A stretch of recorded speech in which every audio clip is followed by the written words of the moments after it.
Hi, my name is Graham, and today I'm going to be talking to you about the 1919 penny. The 1919 penny was the first Australian penny minted on Australian soil.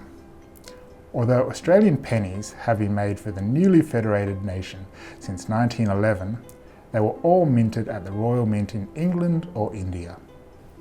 For this reason, the 1919 pennies, with the reverse design by Blakemore and the obverse of King George V by McKennell, are special.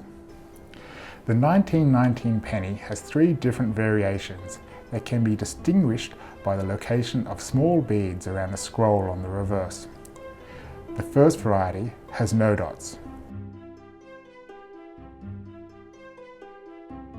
The second has a dot above the top scroll and a dot below the lower scroll, called a double dot variation. And the third features a single dot below the lower scroll. These variations happen as a result of the dies being sourced from different locations.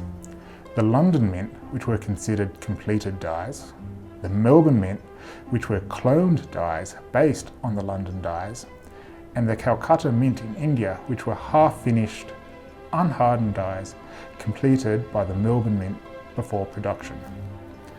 While coin collectors have attempted to work out which dot patterns denote which mint, it is highly likely that, due to high demand, the dies ended up being passed back and forth between Sydney and Melbourne mints, making this quest futile.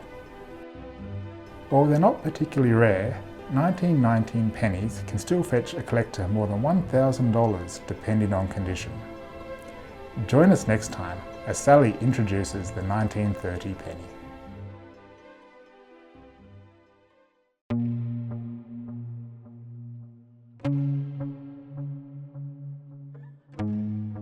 Hi, my name is Sally, and today I'm going to be talking to you about the 1930 penny. If you ask a coin collector what is the rarest Australian coin, they would likely say the 1930 penny.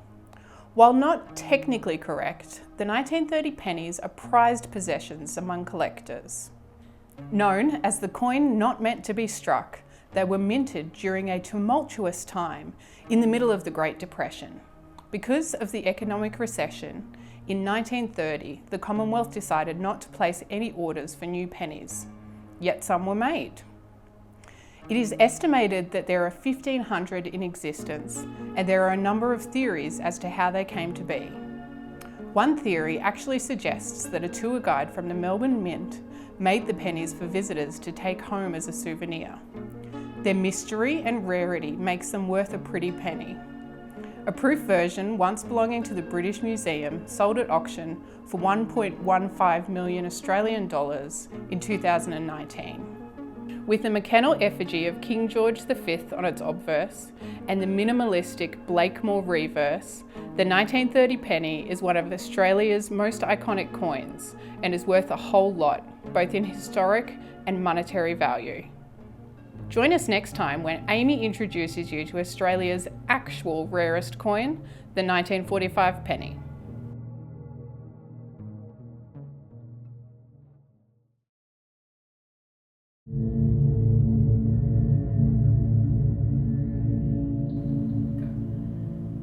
Hi, my name is Amy, and today I'm going to be talking to you about the 1945 penny. The title of Australia's rarest penny, while many think it's the 1930 penny, actually goes to the ones made at the Melbourne Mint in 1945.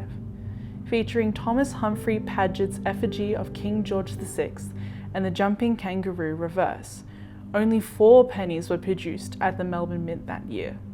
This is because they were test pieces for new master tools.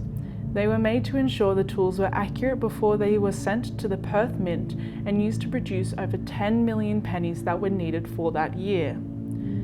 Telling the difference between Melbourne Mint and Perth Mint 1945 pennies is rather easy. The Perth Mint versions have a dot after the Y in penny on their reverse, while the Melbourne Mint pieces do not.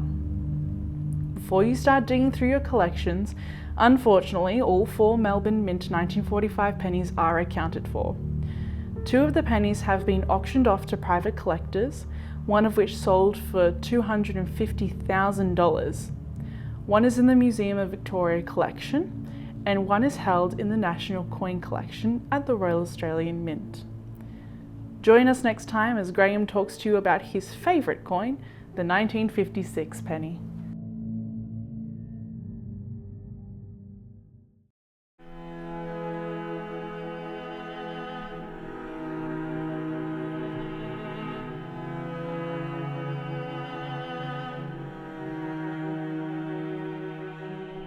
Hi, my name is Graham, and today I'm going to talk to you about the 1956 penny.